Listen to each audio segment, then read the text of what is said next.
At my daughter's wedding, they handed me a badge. Not white, not elegant. They handed me a badge at the entrance of the hall and didn't even look embarrassed about it. It wasn't the elegant white badge most guests wore. Mine was bright yellow with bold black letters that said "Restricted Access." I stared at it for a second, waiting for someone to laugh and say it was a mistake. No one did. The young woman at the table smiled politely. "You'll need to keep this visible at all times, sir." "Restricted from what?" I asked calmly. She hesitated, then lowered her voice. "Certain areas, seating, catering." Before I could respond, my wife appeared beside me. Perfect hair, perfect makeup, her smile fixed like glass. "Don't argue," she whispered sharply. "Just wear it. Today isn't about you." That sentence landed harder than the badge. Today was my daughter's wedding. The day I had imagined since she was little. The day I worked extra hours for, saved for, planned for, the day I paid for. Every flower, every plate, every chair in that room existed because of me, and yet I was being managed like a problem. I walked inside. The head table was already full. My seat wasn't missing, it had never been planned. My daughter stood laughing with her new husband, glowing, surrounded by people who mattered more than I did. When our eyes met, she looked away. I found a chair near the back, close to the kitchen doors. Staff passed me carrying plates stacked high with food I wouldn't be eating. When dinner was announced, an usher approached me. "Sir, I'm sorry, but you won't be receiving a meal." I nodded. "Of course."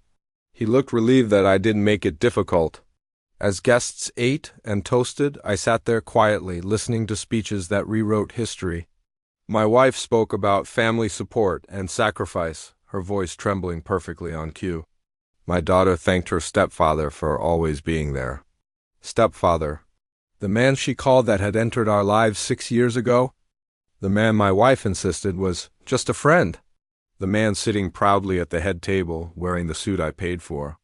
I felt something settle inside me then, not anger, not sadness, clarity. I stood up and walked toward the gift table. No one stopped me. No one noticed. I found my envelope easily thicker than the rest.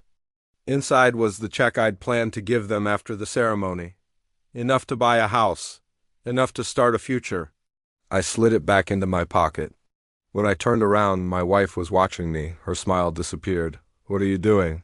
She hissed, catching up to me near the exit. "I'm leaving," I said. "You can't leave," she snapped. "People will notice." I looked right at her. "I hope they do." She grabbed my arm. "You're embarrassing us."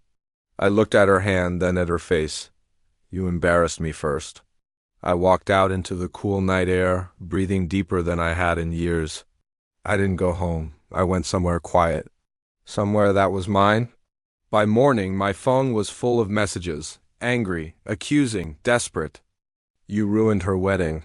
How could you be so selfish? Come back and apologize." Then a different message arrived. From my son? "Dad, I'm sorry. I didn't know they were doing that to you. That was the crack." Over the next few days, the truth spilled out slowly. Not just disrespect, but careful planning.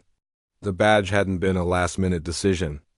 It was intentional, designed to keep me away from certain conversations, certain glances, certain truths.